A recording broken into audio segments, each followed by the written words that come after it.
The Healing Touch. In a small village nestled in a lush valley, there lived a woman named Amara. She was a devoted mother to a young boy named Kavi, who was her whole world. Kavi was a bright, curious child, full of life and laughter, but one winter, he fell gravely ill. No one knew what caused his illness, but he became weak, feverish, and unable to eat or play. Amara's heart broke as she watched her child suffer. The village healer, a wise woman named Syra, came to Amara's home to examine Kavi. She was skilled in the art of healing herbs and remedies, and she prescribed numerous medicines to try to help the boy recover. Amara followed the healer's advice diligently, making sure Kavi took his medicine every day, but no matter what she did, his condition didn't seem to improve. She grew more and more desperate. One afternoon, after days of fruitless efforts, Amara sat beside Kavi's sickbed, her face drawn with worry. As she gazed at her son, she remembered a story she had once heard about a great teacher, Buddha, who spoke about healing through compassion and love. Amara had heard that Buddha's teachings had the power to cure not only the body, but the heart and soul. She decided to visit a nearby temple to seek his wisdom. When Amara arrived at the temple, she found Buddha sitting beneath a large tree, surrounded by a group of disciples. His presence was calm and serene, and Amara felt a sense of peace wash over her as she approached him. With tears in her eyes, Amara shared her story. "Great Buddha, my son, Kavi, is very ill. I have tried everything, the medicines, the remedies, but nothing seems to help. I don't know what to do. Please, show me how to heal him." Buddha listened to her with compassion, his eyes filled with understanding. After a moment of silence, he spoke gently. "Amara, the body may be sick, but the heart can still heal.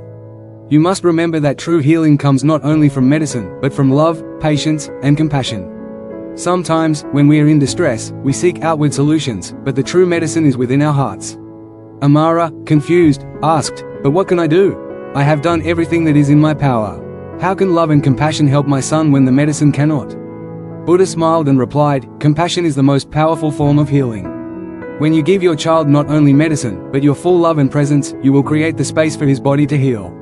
When your heart is at peace, your child will feel it. Your love can help him find comfort and strength." Amara, still unsure, asked, "How do I do this, Buddha? What does it mean to heal with compassion?"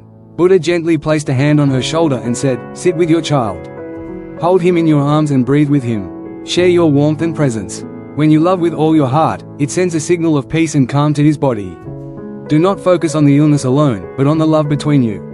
This connection will bring healing, more than any medicine can." Amara returned to her home that evening, deeply moved by Buddha's words. She sat by Kavi's bedside and, instead of focusing on his illness, she simply held him in her arms. She stroked his hair, kissed his forehead, and breathed deeply with him, just as Buddha had taught her. She let go of her anxiety and fear, and simply allowed herself to be present with her child, offering him all the love she had. Days passed, and Amara continued to care for Kavi in this new way.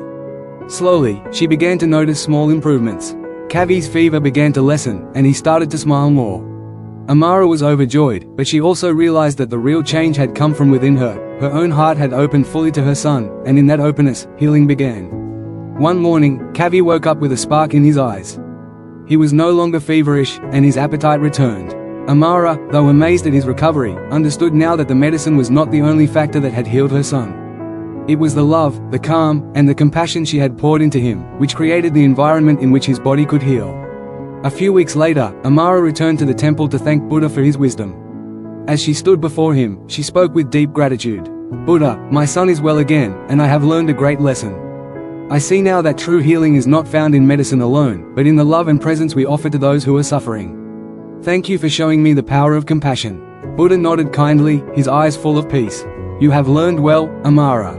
Healing begins in the heart, and when we open our hearts to others, we give him the greatest gift of all, the gift of unconditional love." Moral of the story: while medicine and treatment can heal the body, true healing comes from compassion, love, and presence. When we offer our heartfelt support to those who are suffering, we create an environment where healing can take place. Compassion, not just for others but for ourselves, is the key to overcoming difficulties and finding peace. Thanks for watching. If you found this video insightful, don't forget to give it a like, share it with others who might benefit, and subscribe to the channel for more valuable content like this. Hit the bell icon so you never miss an update. See you in the next video.